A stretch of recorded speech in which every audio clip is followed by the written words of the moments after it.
Salut à toutes et à tous, j'espère que vous avez passé une bonne semaine. Moi, ça va, rien de spécial, rien à vous raconter, vous voyez comme quoi, ça peut arriver. C'est rare, mais ça arrive. Donc aujourd'hui, nous allons faire écologie. Nous allons voir ce que nos 4, 5, 6, 7, 8 et plus cerveaux nous ont concocté pour notre avenir et celui de nos enfants. Toujours pareil, nous allons commencer du plus ancien au plus récent. Je sais, il n'y a presque plus de batterie. Ben écoute, j'espère qu'elle va tenir le temps de... Tu vois. Ouais, parce qu'elle se décharge vite, la tablette du conseil général. Ça doit être tous les trucs tout pourris qui savaient pas quoi faire. Ouais, parce qu'avant, ils nous faisaient ça, nous, à l'école. Ils nous mettaient des trucs, des ordinateurs et qui récupéraient des administrations, vous savez. Ou qu'il y avait des soucis, que les mecs, ils se disaient, ouais, la tablette, par exemple, celle-là, je sais pas laquelle c'est, les nouveaux. Peut-être la batterie, elle était pas super, tu vois. Et donc, du coup, ils l'ont filé à l'éducation nationale. Westfrance.fr. Les chaudières à gaz bientôt interdites en France, ce que prévoit déjà la réglementation. Ah ben oui, parce que déjà, on l'a déjà, puisque c'est celle de l'Europe. Donc, on sait déjà ce qui va se passer, tu vois. Alors que la première ministre a lancé lundi 22 mai 2023 un plan d'action pour réduire les gaz à effet de serre, la France va devoir accélérer. Ah oui. Alors, donc, pour l'heure, rien de très concret ou de très nouveau. Non, bah non, c'était déjà prévu de longue date. Ils nous ont fait caca nerveux pour nous installer des chaudières au gaz parce que justement le gaz, c'était moins cher. Et maintenant, il y a tout qui explose et c'est super cher. Eh ouais. Plus du possible d'en installer. Ah bon, d'accord.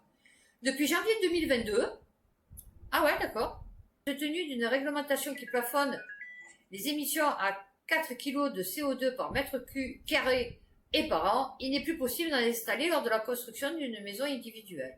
À partir de 2025, des logements collectifs. Alors, mais qu'en est-il du remplacement des équipements existants s'ils tombent en panne? Mi-avril, dans le cadre d'une question posée. Alors, concernant une éventuelle interdiction progressive de la vente de chaudières gaz neuf, une telle décision pourrait s'envisager qu'après une concertation large, en tenant compte de l'ensemble des enjeux techniques et économiques associés, afin de ne laisser aucun ménage dans l'impasse et de donner... Ouais, d'accord. Et donc, en clair, les discussions sont ouvertes. Ouais, ça veut dire on va te faire foutre. C'est-à-dire que moi, là, demain, ma chaudière à gaz, elle pète. Il faut que je fasse installer un cumulus. C'est-à-dire, donc, il faut me péter la chaudière, me boucher tous les tuyaux, machin et tout. Me faire un trou de l'autre côté, parce que je vais pas mettre mon cumulus là. Tant qu'à faire, je le mets dans les toilettes, de l'autre côté, de ma cuisine, du mur de ma cuisine. Et donc, du coup, puisque j'ai de la place, et donc, du coup, double installation. Et en plus, donc, il va falloir que je change mes chauffages, parce que mes chauffages, ils sont à gaz. Donc, il va falloir que je fasse enlever mes chauffages, boucher les trous, ça aussi. Et mettre des chauffages électriques, sûrement, qui vont me coûter la peau du cul pour me chauffer mon appartement. Alors que là, ça me revient à rien. Parce qu'il chauffe très bien, mon chauffage est individuel. Et donc, voilà. Non, magnifique, bien. Et c'est moi qui vais être obligé de payer. Voilà. Aide ma prime rénov. Ah ouais, c'est ça, ouais. Je vais me faire foutre. Agriculture-environnement.fr. Marine Tondelier a-t-elle raison quand elle affirme que le vrai prix d'une salade conventionnelle serait de 17 € contre 1 € pour une salade bio? Dans l'émission Politique à table. Oh, je sais pas, peut-être diffuser le 2 juin sur LCT. 3 personnes, peut-être qu'ils doivent le regarder. Ouais, je pense c'est à peu près, allez, une dizaine de personnes. Je suis sûre que j'ai plus de vues que... Alors, EELV explique qu'alors une salade bio coûte en moyenne 1 €. Eh ben, figurez-vous que je prends les pâtes bio maintenant. Vous savez, parce que je les prends complètes, parce que j'ai changé mon régime alimentaire, et que je prends le muesli, machin et tout. Eh ben, finalement, ça me revient moins cher, Bjorg et tout, là. Enfin bon. Eh ben, finalement, ça me revient moins cher d'acheter bio, et de manger ce que je mange, plutôt que avant le café, les croissants ou les pains au chocolat. Vous voyez, c'est un truc de fou. Même pour manger à midi et tout, ça me revient moins cher en vérité. Vous voyez, comme quoi, hein. Voilà. Alors, Première erreur, cette estimation provient pas de la Cour des comptes, mais a été calculée par l'un de ses collègues, l'eurodéputé. Ah ouais, déjà c'est compliqué. Alors, et comme on s'en douterait, ce chiffre est farfelu. Comment donc Benoît Biteau, voilà déjà avec le nom, est-il arrivé à cette estimation? Celle-ci serait due au coût de traitement et des investissements nécessaires pour obtenir une eau de qualité. On parlait pas des salades. Non, je sais pas. Ah, lui, il parlait de l'eau et elle te parle des salades, c'est ça? Il explique ainsi que, afin d'améliorer la qualité de l'eau, la ville de Munich a décidé en 91 de verser des aides pour la conversion au bio. Ah oui, tu veux dire du départ jusqu'à la fin. D'accord, ok. Ça coûterait 17 € pour une salade. Ouais, d'accord, mais c'est bon. Ah ouais, quand je vous dis 8 cerveaux, ah ouais, c'est 8 cerveaux. Le mec, Bito, il a que ça à faire, tu vois, calculer le prix des salades de la source, quoi, tu vois. Non, c'est bien. Non, c'est bien. Putain, j'aimerais être payé pour calculer le prix des salades. Véhicule électrique bientôt taxé au kilomètre, caradisiaque.com. Oh bah oui, bien sûr. À ma foi, attends, comment ils vont faire pour trouver les pépettes? Ils vont dire que ça use trop, parce que c'est lourd. Donc ça use encore plus sur le bitume, machin, les investissements, pour nous rendre de belles routes. Là, si vous voyez les routes à Marseille, c'est du n'importe quoi, avec tous les travaux qu'ils font. Alors, initiée en marche forcée de la part de nos politiques, la transition vers la mobilité électrique ne sera pas conséquence. Ne sera pas sans conséquence pour le budget des différents pays où les taxes sur les carburants assurent des confortables revenus. Et ouais, c'est ça. Et ouais, parce que quand tu prends ta pompe, tu vois, qui ne fonctionne jamais d'ailleurs à Auchan, que je la prends plus du coup. Quand tu prends, parce qu'on dirait qu'il n'y a que la diesel qui fonctionne, tu vois. Moi, je suis en 98, donc du coup, ben, je peux pas, deux fois je suis allée, ben, deux fois, impossible de prendre du 98. Donc, je vais ailleurs. Et quand tu prends ton truc, dis-toi que sur 1 €, il y a 80 centimes qui part à l'État. Et ouais, donc du coup, ça va être compliqué avec l'électrique. Sur le site du gouvernement, en France, les taxes comptent approximativement pour 60% des prix de l'essence et du gasoil. Ah bah, j'étais pas loin, à 80. Alors, avec le développement de la mobilité électrique, rien qu'en France, on estime à peu près 10 000 le nombre des 2 roues électriques. Et 700 000 pour les voitures 100% électriques. Combien c'est le parc automobile? 38 millions. Fait 38,7, du coup. Les mecs, ils sont contents parce qu'ils ont vendu 700 000 voitures électriques. 700 000 Bourges, en fait, hein, voilà, je vous explique. Oui, non, Bourges. 706 773, 706 773, pardon. Ainsi, dans une étude récente, un groupe d'experts propose et conseille au gouvernement anglais de taxer les véhicules électriques au kilomètre. Ainsi, dans une étude récente, ah ben vous allez voir. Voilà. Un dispositif qui semble malgré tout difficile à mettre en place dans la pratique, sauf à équiper chaque véhicule électrique d'un traceur. Oh ben c'est ce qu'ils vont faire. Bon, ils vont te tracer. Ouais. Donc tu vas être content, tu vas en redemander en plus. Et ouais, parce que si tu es franco-français. Ah, celle-là, elle m'a fait rire. Ah non, mais j'étais mort de rire. Ah ouais, non, mais ils sont fous, vous êtes fous. Mais vous êtes fous. Oh oui, non, vous êtes fous. Vous êtes fous les Français. BFMTV.com. 13% des Français envisagent de déménager temporairement ou définitivement à cause du changement climatique.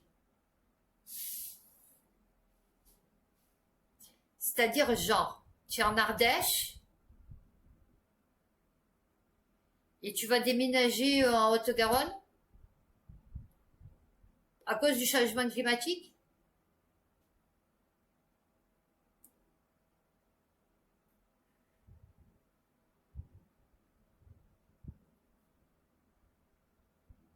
Selon un sondage de l'IFOP, les Français abordent les conséquences du changement climatique avec inquiétude à l'approche de l'été. 13% envisageraient de déménager temporairement ou définitivement. Ouais, vous avez vraiment un problème. Réchauffement climatique. Alors, changement climatique, c'est-à-dire soit en Bretagne où ils ont toujours des tempêtes, ils vont venir ici à Marseille, c'est ça? Et nous, à Marseille, parce qu'on va en avoir marre du soleil et de la chaleur, on va partir en Bretagne, c'est ça? C'est ça. Une prise de conscience qui s'intensifie. Ah ouais, ça ah ben, j'en doute pas. Ah ouais, non, j'en doute pas. Ah oui. À l'approche de l'été, 76%, toujours les mêmes. Non, c'est bizarre, hein, c'est toujours, on en est toujours entre 75 et 80.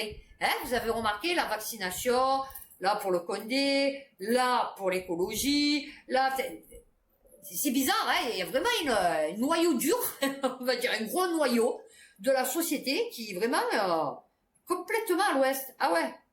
Se disent inquiets du changement climatique. Ah ouais. Non, mais toujours les mêmes. Au point que alors, des conséquences concrètes du réchauffement sur leur territoire. Alors écoute, nous il a fait super chaud. Par contre, si je te montre le jardin qu'on a en bas, il est magnifique. Tu sais pourquoi?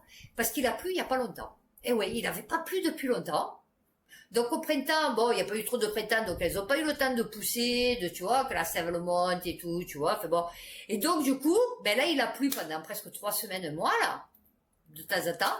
Eh ben on a eu un jardin où tu vois tu vois mes les lauriers roses là, je sais pas quoi, l'acacia magnifique, le yucca il est merveilleux. Ah ouais non mais donc moi le changement climatique, ma foi on a toujours les arbres, on a toujours la mer, on a toujours les rats, on a toujours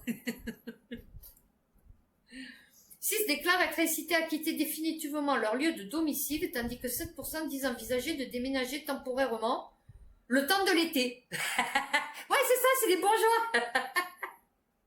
Ah oui, comment tu veux déménager le temps d'un été? C'est-à-dire, genre, tu es en location, tu quittes ton appartement, tu dis au propriétaire, bon, c'est bon, je me casse, tu prends tes affaires, juste juillet, août, et après tu reprends tu recherches un autre appartement, c'est ça? Non, mais vous avez vraiment un souci.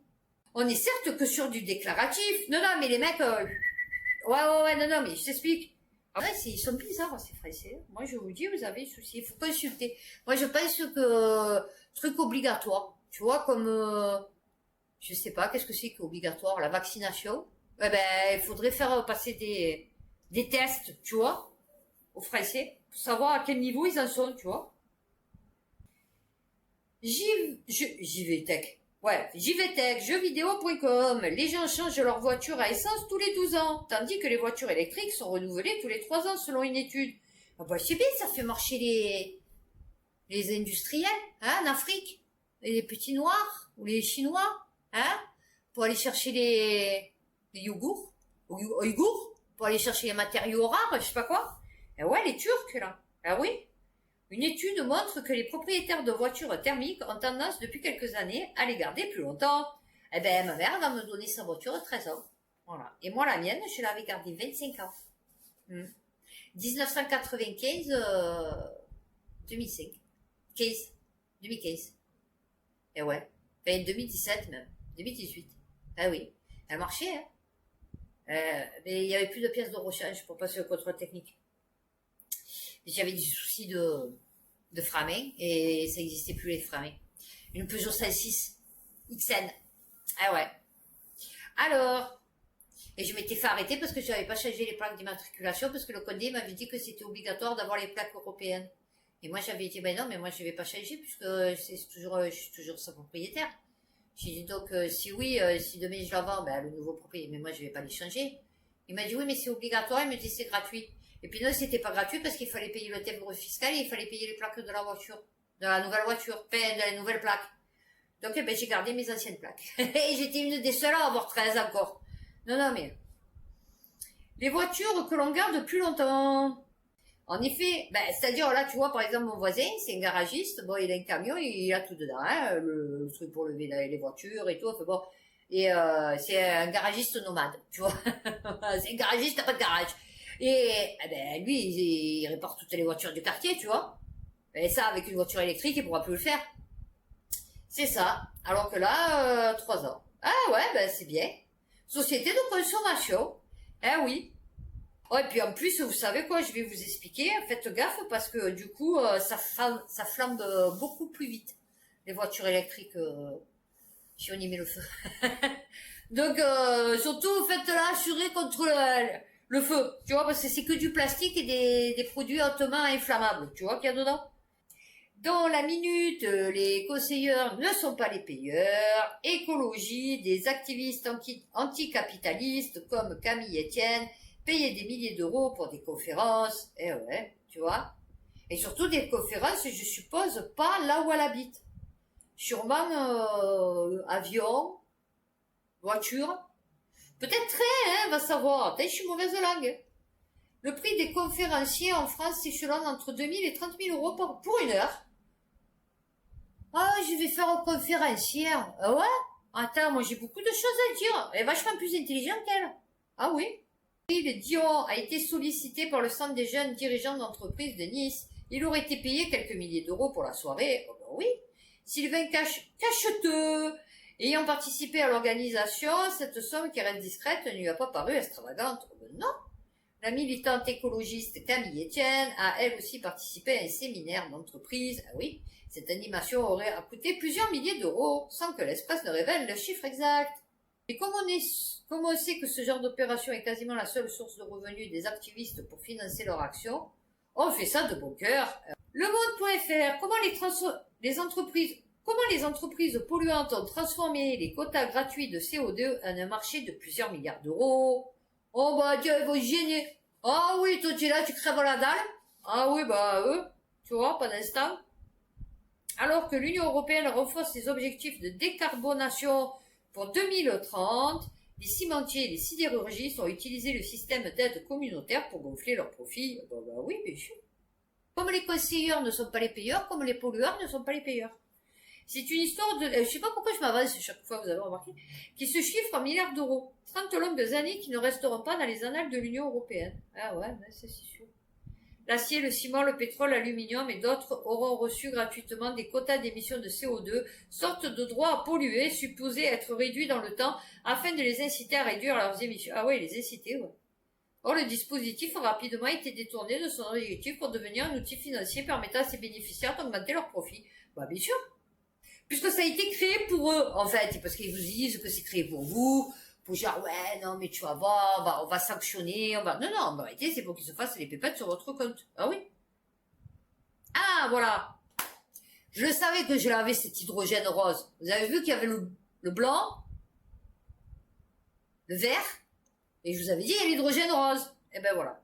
Nucléaire et hydrogène rose, l'Espagne met en garde la France. Vous voyez que je vous le dis. Et j'en ai un autre, c'est une autre couleur encore. Ah ouais, c'est encore une autre couleur. Alors je vais pas lire l'article, je vais lire juste pourquoi il est rose. Pourquoi on l'appelle l'hydrogène rose.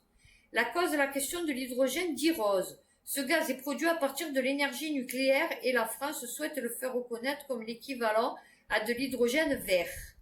Ah voilà, alors le rose, c'est par rapport... Alors le blanc, c'est le naturel. C'est celui qu'on aspire. D'accord? Du tuyau qui est planté dans la terre, direction la graine. Oui, parce que maintenant c'est une graine. Donc là, on a le vert. Donc le vert, ben, c'est celui qui, je sais pas. Et maintenant vous avez l'hydrogène rose qui lui vient du nucléaire. Ah, vert parce qu'il vient des énergies renouvelables. Genre une éolienne fait tourner le truc pour faire de l'hydrogène, c'est ça? Ok. Que maintenant vous savez ce que c'est l'hydrogène rose. Alors je vais essayer de trouver peut-être l'hydrogène que je vous ai dit. Attendez. Non, je l'ai pas. Ben, j'ai dû le mettre dans peut-être international, je ne sais rien. Mais je l'ai. Et je crois que c'est l'hydrogène bleu cette fois-ci. Je crois. Jeuxvideo.com, dans sa lutte acharnée contre la sécheresse, le Heimati est tombé sur une technologie inattendue. Les couches pour bébé. L'un des grands problèmes, alors oui, non, parce qu'ils comptent mettre, alors le gel, bon, je sais pas si, ouais, c'est super top, les hydrogels, voilà, pour recueillir l'humidité de l'atmosphère, vous voyez, selon les régions, par exemple, dans le désert, il y a énormément l'humidité la nuit, vous voyez, et donc, puisque la température baisse d'un coup, il fait très froid, et donc, la chaleur, d'un coup, gèle et ça devient de l'eau. Vous avez vu, non, je raccourcis le truc. Bon, et donc ils ont décidé de... Mais je sais pas si l'eau... ils ont découvert que certains sels, tels que le chlorure de lithium, oui, voilà, Mais après, je sais pas, est-ce que ça reste dedans? Tu vois, le chlorure de lithium?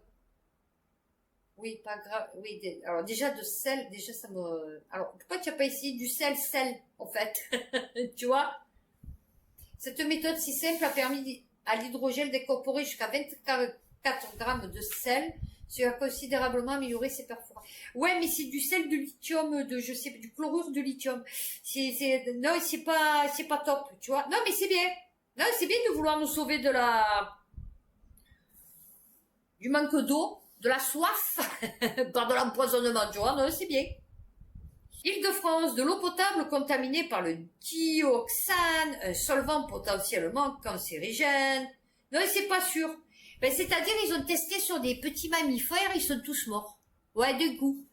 Mais on pense pas que ça ait de l'effet sur l'homme. Ouais, non, parce que l'homme n'est pas du tout un mammifère. Eh ouais, non, pas du tout. Non, j'avance un peu vite parce que... Ah, il est là. Je crois. Attendez. Ah non, c'est le carbone bleu. Ah non, c'est le carbone qui est bleu. Je croyais que c'était l'hydrogène. Eh ouais, non, c'est le carbone. Eh ouais, parce que maintenant, le carbone, il est bleu. Après, vous nous direz qu'il y en a du blanc aussi, du vert, du rouge, peut-être, du carbone rouge.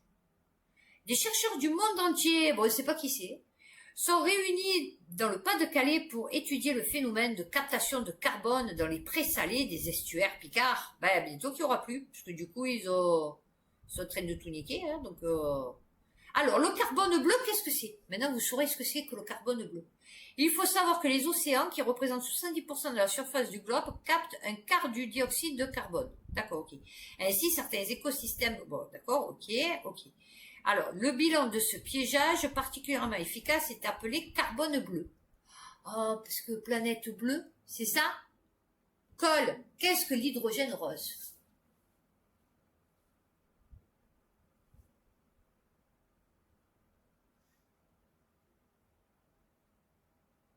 C'est de l'hydrogène qui est produit par les centrales nucléaires françaises. Qu'est-ce que l'hydrogène vert? L'hydrogène vert, ce sont de l'hydrogène qui est créé avec des énergies renouvelables, style éolienne. Ah ouais, non, j'apprends par cœur, attendez, je suis un bon élève. Qu'est-ce que l'hydrogène blanc? L'hydrogène blanc, c'est celui que on aspire par le tuyau dans le sol jusqu'à la graine. Eh ouais. Magnifique, Isabelle. 20 sur 20. Vous avez vu, j'apprends bien mes leçons quand même, je suis une bonne élève. Eh ouais. Voilà. Non, ben, vous saurez ce que c'est le carbone bleu. Donc, c'est le carbone bleu, c'est le carbone qui est piégé dans les styles mangroves et trucs océans et tout ce qui a rapport avec de l'eau, quoi. D'où le bleu. Voilà. Nucléaire, courrier international. Le Japon s'apprête à déverser l'eau contaminée de Fukushima dans l'océan. Eh ouais, mais nous, on crée rien. Eh ouais, parce que nous, on est de l'autre côté. Ça, c'est un peu comme quand il y a le CO2 ou la pollution, ou tu vois, ou les radiations. Il y a un mur. Nous, on est protégés. Eh ouais, on a un mur. Un mur quantique qui nous protège de l'eau contaminée. Ah ouais. Ben, de l'eau qui va être contaminée. Ah oui, non, elle va pas circuler. Non, elle ne circule plus. Ça y est, c'est fini. Nous, il n'y a plus personne qui circule maintenant. Malgré l'opposition des pêcheurs riverains, les autorités entendent lancer l'opération d'évacuation de l'eau contaminée de la centrale nucléaire endommagée en 2011. Vous vous rendez compte? Ça fait déjà 12 ans. Alors, les pays voisins. Eh ben non, ils craignent rien. Ben non, tu n'as pas compris. Ils vont déverser dans l'eau et l'eau va rester là. Comme ça, elle va plus bouger. Elle va rester là, comme ça. Eh ouais, elle ne bouge plus. Eh ouais, non, elle a peur. Elle a trop peur maintenant. Eh ouais, il y a ceux de la Bravem. Les loups-garous. Qui vont venir. Darmanin, il va les envoyer. Putain, ces Africains. Il faut jamais rire comme les autres. Hein. Électricité, un réfrigérateur américain équivaut à 3,5 fois la consommation totale d'un Africain moyen sur un an. Ben ouais, parce que lui, il n'a pas de frigo. C'est comme j'expliquais pour le coup de CFC, là, je sais pas quoi, le gaz, là. Des sous les bras, des lacs et des frigos. C'est que pas tout le monde a un frigo.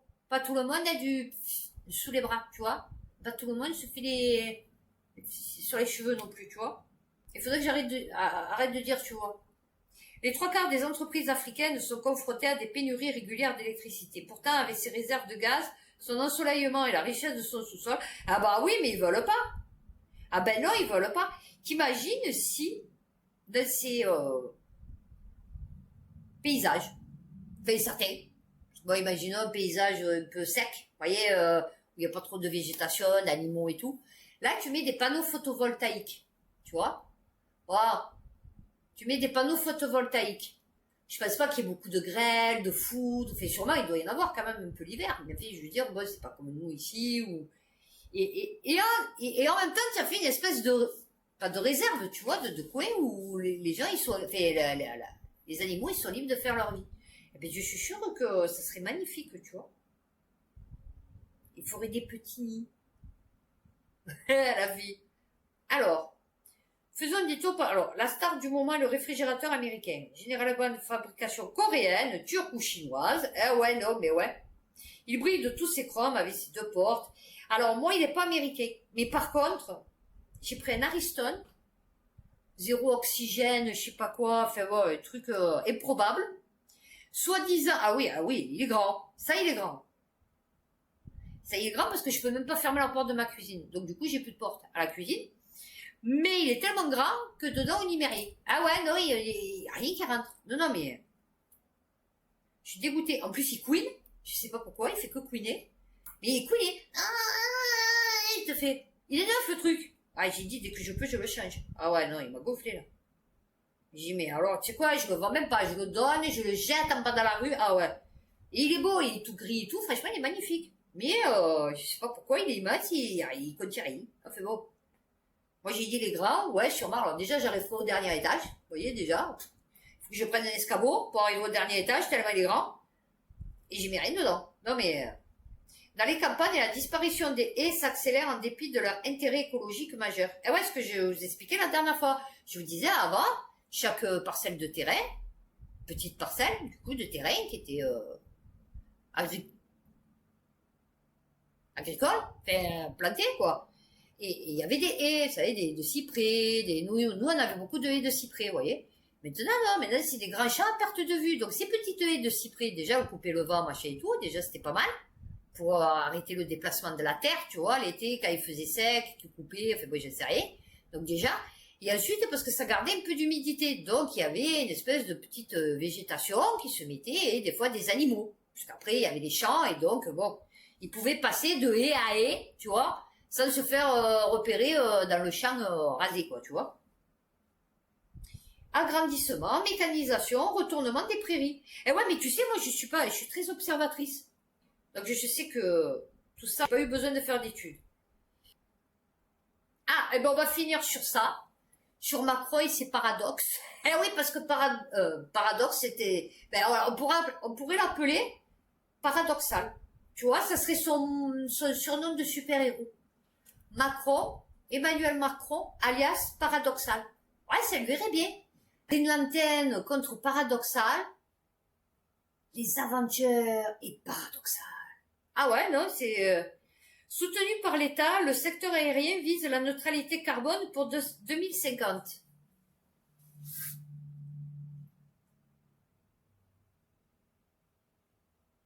Ah ouais, non, j'essaye de réfléchir. Vous savez, c'est comme dans les films, les robots, vous savez, ils clignent des yeux tant que ça tourne dedans.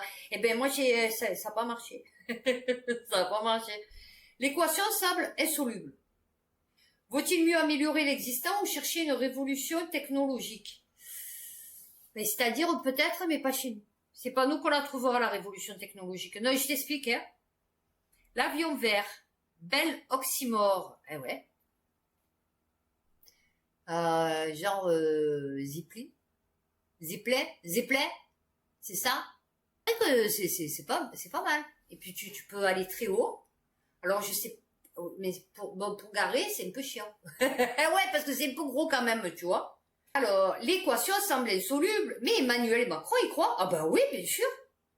Après les milliards d'euros offerts à la filière aéronautique durant la crise sanitaire et ceux promis par le cadre du plan France 2030, le chef d'État a annoncé une nouvelle salve d'investissement pour préparer les ruptures technologiques du secteur de l'aviation et développer le premier avion ultra sobre.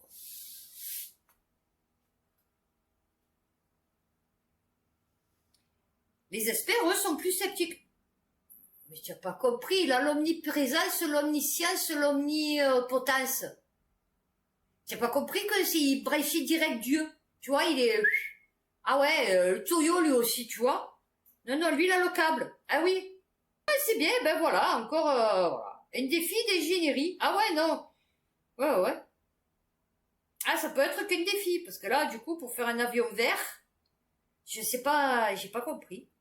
J'ai pas compris. Putain, ils arrivent à peine à faire fonctionner des drones, enfin, des petits avions, là, genre à une personne, avec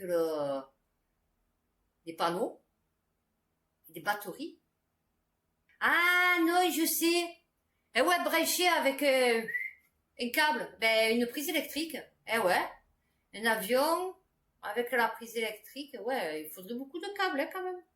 Je sais pas. Ben, écoutez, voilà, vous pourrez méditer sur ça, trouver, parce que les experts, ils ont pas trouvé. Emmanuel Macron a trouvé. Enfin, lui, ça a germé dans son cerveau. Et donc, il faut que ça soit fait. Mais bon, c'est pas comment, parce que la technologie n'existe pas dans aucun pays du monde. Enfin, en tout cas, pas sur cette terre. Donc, peut-être Jupiter. Ah, peut-être que, ah oui, parce qu'ils viennent direct de Jupiter. Donc, peut-être à Jupiter, ils ont un système pour voler.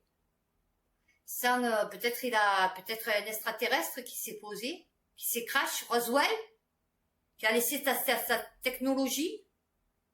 Peut-être. Ouais, mais lui, on sait pas, hein, peut-être, hein, peut-être. Bon, fait voilà, donc vous pourrez méditer sur ça, sur ce paradoxe, faire des avions qui polluent pas. Voilà. Enfin, qui ait aucune émission de CO2. Voilà. Bon, écoutez, c'est le fil rouge de la semaine. Fin du week-end. Et donc, on va terminer là-dessus. Donc, écoutez, j'espère que cette vidéo vous aura plu, vous aura informé. N'hésitez pas à liker, à vous abonner, à laisser un commentaire si vous en avez envie. Pas désagréable, ça serait plus sympathique. Et donc, je vous souhaite un bon week-end. Et d'ici là, d'ici lundi, prenez soin de vous, faites attention à vous et à bientôt pour une prochaine vidéo.